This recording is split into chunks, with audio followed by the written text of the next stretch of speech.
Another question came in prior to today, and it was, as parents, what are a few things we can do to ease the anxiety that exists in our household? And interesting the way this question was worded, because it wasn't just about ease anxiety in teens, it was ease anxiety in my household, which could include you, your teen, your pets. I mean, a variety of things. So we talked about connecting with people being one of those. We talked about calling, making phone calls instead of having it another reason to be on our screens. But let's talk about some other strategies, because this is something that, I think COVID also has taught us, how do we be resilient through this? So Nate, Audrey, one of you want to start and I'll finish? Yeah. Audrey, why don't you start? Yeah. So one way to reduce anxiety is to really think about it as like a body condition and not a mental condition. So thinking your way out of anxiety is going to be like trying to get a cat out of a brown bag. It's not going to work very well. So stop trying to think your way out of anxiety and try to move your way out of anxiety.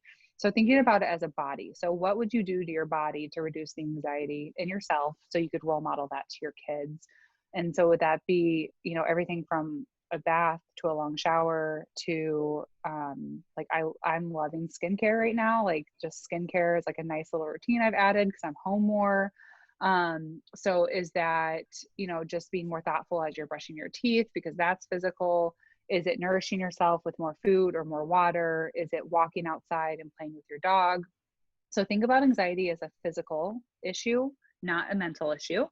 That's the first thing to do. Once you model that and role model it to your kids, they're going to pick up on that. And you can also start to explain, mom is doing this because she's feeling overwhelmed. Mom is doing this because this happened. Mom's going to take an extra long shower, or I'm going to have a really nice dinner for everybody tonight because I want to see if I can just kind of get some space in the kitchen with music and not my phone. Articulate and disclose what you're doing as a skill to your kids so that they start to pick up on that.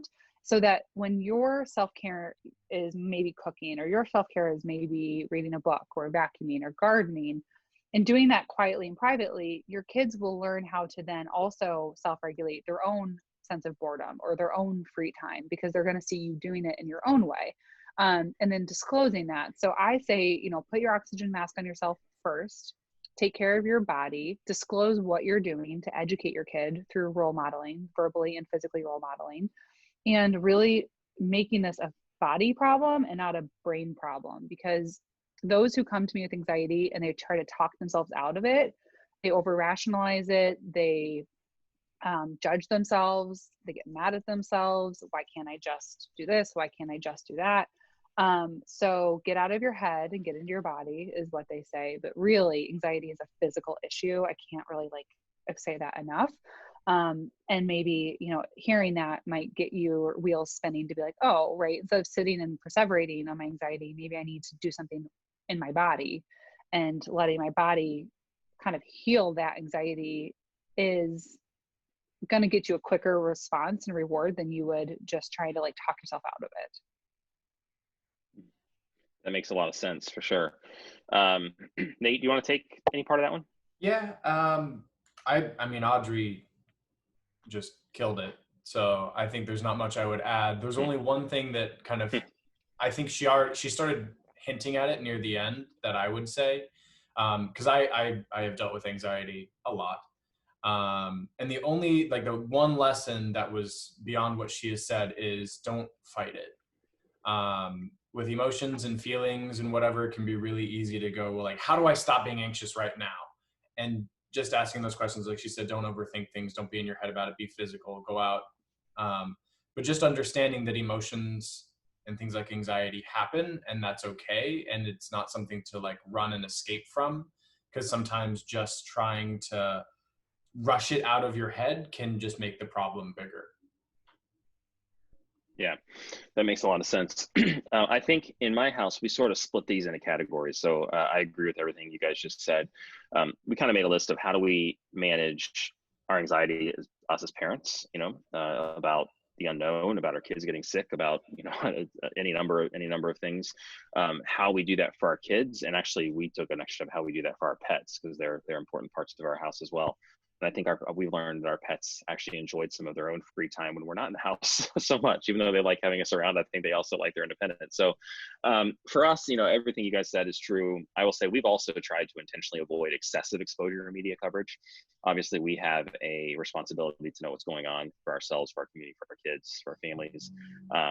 But we've tried to avoid the excessive stuff, especially in the past few days when you know what's happening. But the constant seeing it, the constant reliving the same scene, it just is not good for it. So trying to intentionally limit some exposure to that. Obviously, connection's a big piece, and connecting in new and different ways. My wife has written letters. I can remember the last time I ever actually wrote a letter, hand wrote a letter. I literally can't remember. Connecting through, calls and texts, things like that. We talked about, I think, extra time for daily stress relief. And this is actually something that I found I have more time for now than in my typical job. I'm not any less busy, just differently busy, and time that I would normally be spending commuting in the car, flying, traveling, whatever, being able to use and do other things, and like Audrey said, I said basketball, a physical type connection, going out and shooting hoops in the front yard or going for an extra walk or run has been a huge plus.